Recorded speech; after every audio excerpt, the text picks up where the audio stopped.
November 2018. On a cool grey day in late autumn, I stood outside the former Ipperwash Army Barracks, where Cully George has lived since 1995, the year her brother Dudley was shot by the Ontario Provincial Police. There were 200 years of social, cultural, and political alienation between the woman on the other side of the door and me.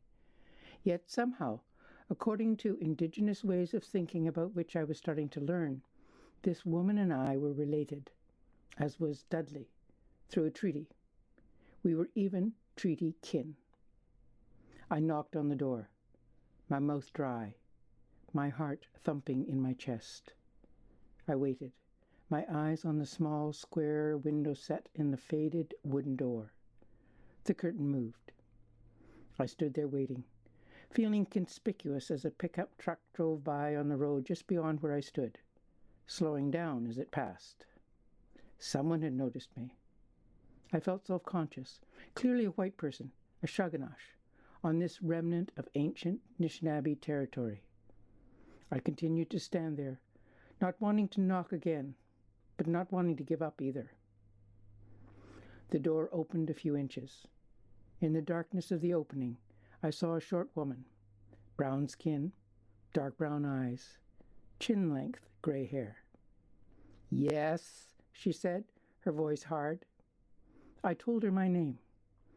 I knew it was pretty late, I said, but I'd come to offer her my condolences at the death of her brother.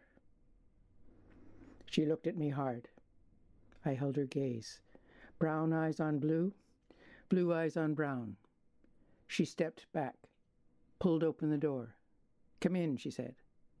I entered the space, a big open room that had once been separate bedrooms for Army cadets before the walls were taken out. The pale linoleum flooring was scuffed and worn through in spots. In the center of the room stood a big arborite and chrome table, and hanging above it, a Tiffany-style lamp in a Coca-Cola motif. Bingo cards stuck along the edge. "Have a seat," Cully said. She went round to the other side of the table, sat down, and pulled a pile of fabric toward herself. It was a quilt.